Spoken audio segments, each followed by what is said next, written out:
Il y a une erreur que font presque tous les entrepreneurs, c'est de focaliser leurs efforts sur l'audience plutôt que sur la création d'une communauté. La différence peut paraître subtile, mais en réalité, elle est essentielle. On peut avoir une audience sans avoir de communauté. D'ailleurs, on n'a même pas besoin d'une grosse audience, mais surtout d'une communauté solide et engagée. Demain, ça fera toute la différence entre un professionnel de l'IMO qui stagne et un professionnel de l'IMO qui progresse. Donc pourquoi construire une communauté et en quoi c'est une aide pour votre business ? Vous allez voir qu'à la fin de cette vidéo, le concept de communauté et d'audience n'aura plus de secret pour vous. Vous êtes conseiller immobilier, vous travaillez donc pour une enseigne ou bien vous êtes entrepreneur avec votre propre marque, cela veut dire que forcément, vous avez donc un public et vous vous adressez donc à un groupe de personnes en particulier. Des personnes d'ailleurs qui s'intéressent à ce que vous faites et aux services que vous proposez. Mais ça peut être aussi des personnes qui, pourquoi pas, vous suivent sur les réseaux sociaux, mettent des likes sur vos publications, rédigent un petit commentaire de temps en temps et puis attendent vos contenus avec impatience. Donc, en bref, une audience, ce sont donc des gens qui vous écoutent religieusement. C'est comme ça que vous générez d'ailleurs des prospects qui vont devenir des clients et vous confier des mandats. Mais il y a un problème, c'est qu'avec ce public, vous n'avez pas vraiment de lien. On va prendre la relation typique entre un conseiller et le client pendant toute la durée d'une transaction. Ça se passe plus ou moins comme ça. Vous avez donc le client qui vous choisit. Le plus souvent, il le fait soit par opportunité, soit un peu au pif, ou alors parce qu'il connaît vaguement l'enseigne. Ensuite, il prend contact avec le conseiller prend en charge la transaction, généralement au prix souhaité par le propriétaire. Et puis quand la transaction donc, est finie, tout ce petit monde se dit au revoir et basta.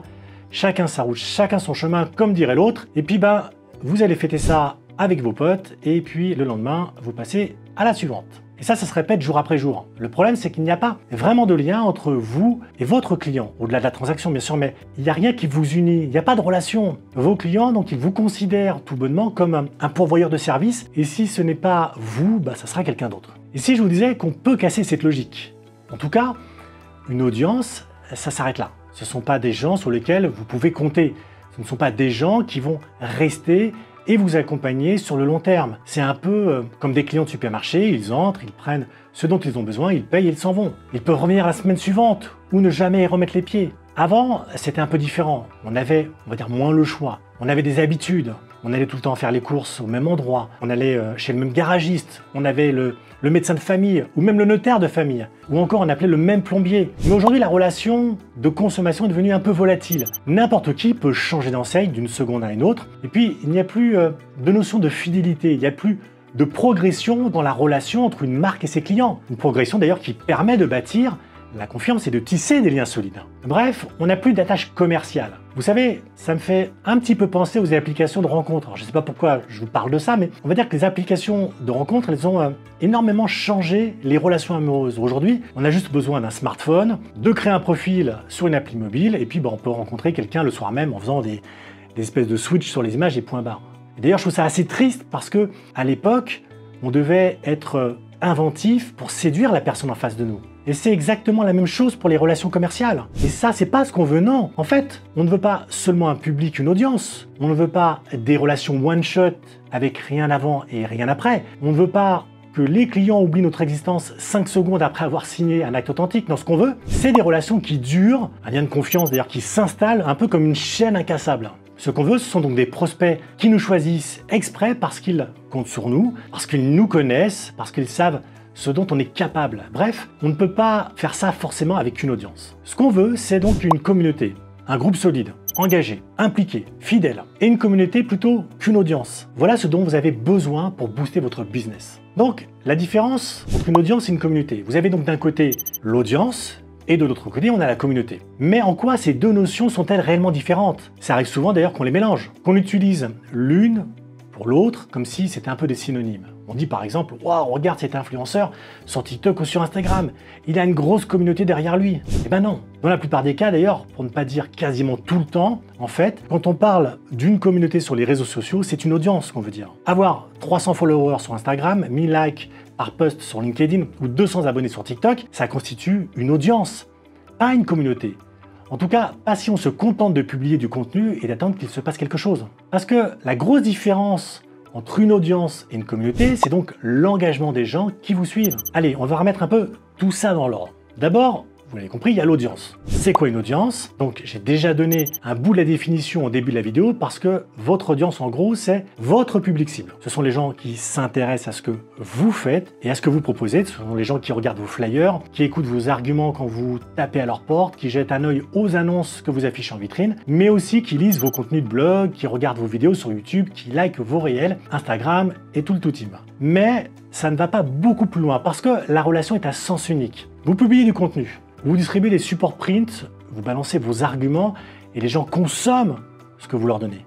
Mais ça s'arrête là. Un peu comme s'ils regardaient la télé, ils sont passifs. Vous n'entretenez pas de relation avec votre audience. Il n'y a pas d'engagement de sa part. Il n'y a pas non plus d'interaction entre les gens qui font partie de l'audience. Ils ne discutent pas entre eux. Et enfin, une audience, elle peut compter des millions de personnes et pour autant ne vous donner aucun lead. Alors bien sûr, il y a forcément une partie de cette audience que vous allez transformer en client. C'est presque une obligation. D'ailleurs, à un moment ou un autre, il y a des vendeurs qui vont penser à vous pour leur projet et des acquéreurs qui vont vous contacter pour visiter des biens.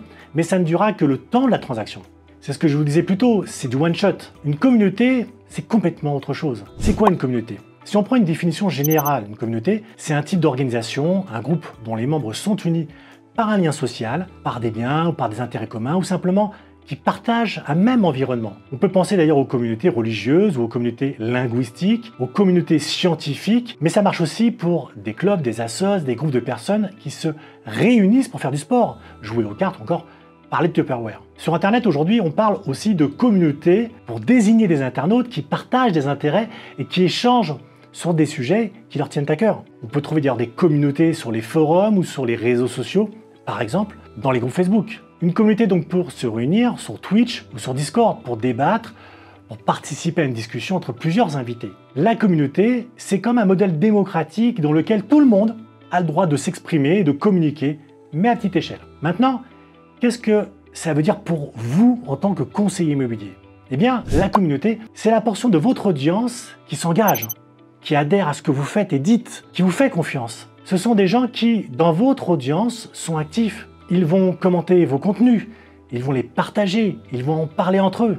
Mieux encore, ils vont réaliser des actions, ils vont cliquer sur vos liens, télécharger vos contenus premium, laisser leurs coordonnées pour être recontactés et choisir vos offres de service. Donc, vous l'avez bien compris, avec une communauté, vous avez des contacts qualifiés, dont vous avez pris les emails. Une relation à triple sens, entre vous et eux, entre eux et vous, mais aussi entre les membres de la communauté. Un peu comme un espace privé dans lequel les personnes échangent et discutent parce qu'elles partagent un intérêt. Vous avez aussi donc un vivier de clients potentiels et de la création de valeur puisque chacun apporte sa pierre à l'édifice à son petit niveau. Vous voyez, ce n'est pas du tout pareil qu'une audience. Allez, on va essayer de résumer. L'audience donc et la communauté réunissent des gens qui s'intéressent à ce que vous faites. Ça, on est d'accord. Et aux solutions que vous apportez aux problèmes. Mais la différence majeure réside, 1. dans le type de relation qui se met en place et 2. dans le degré d'engagement des membres. Une audience, c'est un peu comme des spectateurs qui assistent à une conférence. Il y a quelqu'un sur la scène qui cause, et il y a un public qui l'écoute, et parfois il y en a même qui s'endorment. Et donc à la fin, le public peut poser des questions et l'orateur y répond.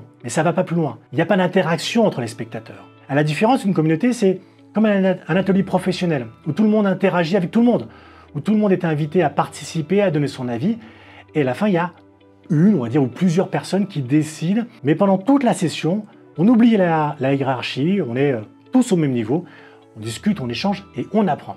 Et ces gens-là, vous allez pouvoir ensuite les qualifier, les transformer en clients parce qu'ils sont actifs et engagés. Donc, ce que vous avez intérêt à faire, c'est apprendre votre audience comme elle existe aujourd'hui et à la transformer doucement en communauté. Comment?